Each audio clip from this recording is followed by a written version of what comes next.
नमस्कार साथियों, एक बार फिर से आपका स्वागत है अमन मोटिवेशनल यूट्यूब चैनल पर।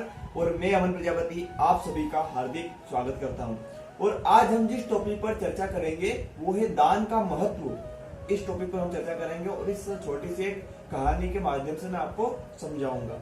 जब श्री कृष्ण और अर्जुन रास्ते में कहीं जा रहे थे तो अर्जुन के मन में एक जिज्ञासा हुई। उन्होंने कहा, प्रभु मैं आपसे एक प्रश्न पूछना चाहता हूँ। तो श्री कृष्ण ने कहा, अर्जुन को कहा कि हे पार्थ, तुम मुझसे बिना किसी झिझक से प्रश्न पूछ सकते हो। तो अर्जुन ने कहा कि दान तो मैं भी बहुत करता हूँ, पर जब दान में लोगों की गिनती होती है तो कर्ण को ही सबसे बड़ा दानी क्यों कहा जाता है? जब दान तो मैं भी बहुत करता हूँ, जब लोगों कर्ण की सबसे बड़ी गिनती होती तो कर्ण को ही सबसे बड़ा दानी क्यों कहा जाता है?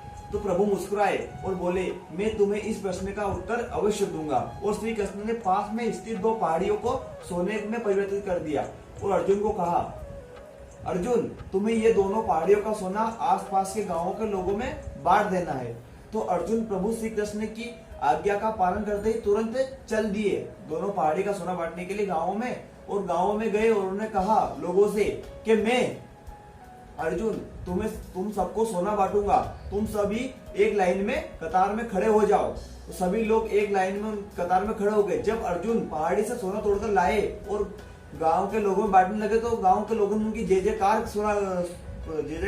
करना शुरू कर दी, उनकी प्रशंसा शुरू कर दी, उनकी जय जयकार लगाने लगे, उनकी प्रशंसा करने लगे। अर्जुन बहुत खुश हो गए, अर्जुन बहुत उत्साहित हो गए। वो पहाड़ी से सोना तोड़ते और गांव वालों में बांटते। तब 2 दिन 2 रात लगातार उन्होंने सोना बांटा। लोगों में लालच आ गया, लोग वापस दोबारा उसी लाइन में लग जाते।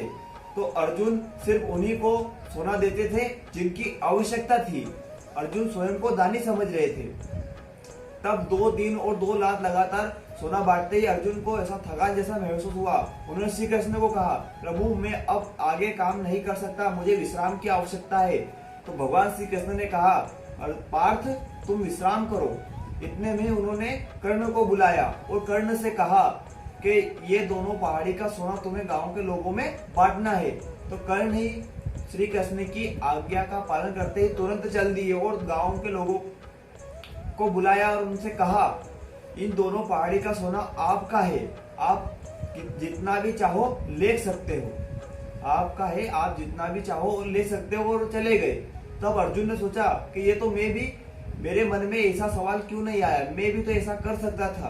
तो श्री कृष्ण ने कहा, तुम्हें सोने का अहंकार हो गया, तुम्हें सोने से मोह हो गया था, तुम सोने की लालच में आ गए थे, तुम लोगों को उतना ही देते थे जितने उनकी आवश्यकता थी। लोग तुम्हारी जय जयकार लगाते थे तो तुम्हें अहंकार आ गया था।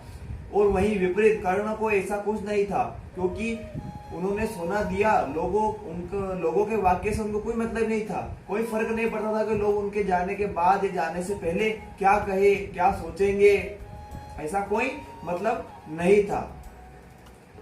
तब भगवान श्री कृष्ण ने अर्जुन को शिक्षा देते हुए कहा कि सोने से अगर मोह हो गया तो तुम दान नहीं कर सकते। तो इसी प्रकार अगर आपको दान से मोह हो गया, आप अगर किसी व्यक्ति को दान करते हो और उससे थैंक्स या धन्यवाद की अभिलाषा रखते हो, उनसे इच्छा रखते हो कि ये हमें धन्यवाद कहे, तो आपका वो धन्यवाद, वो दान किया हुआ उसका कोई अर्थ नहीं होगा, आपका दान व्यर्थ जाएगा।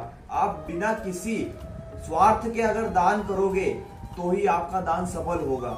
तो इसी प्रकार श्री कृष्ण ने अर्जुन को उस प्रश्न का उत्तर दिया कि बिना किसी स्वार्थ के अगर दान करोगे तो ही आपका महत्व होगा, आपके दान का महत्व होगा। क्योंकि कर्ण ने बिना स्वार्थ के दान किया, तभी उनकी दानों में गिनती होती है। जय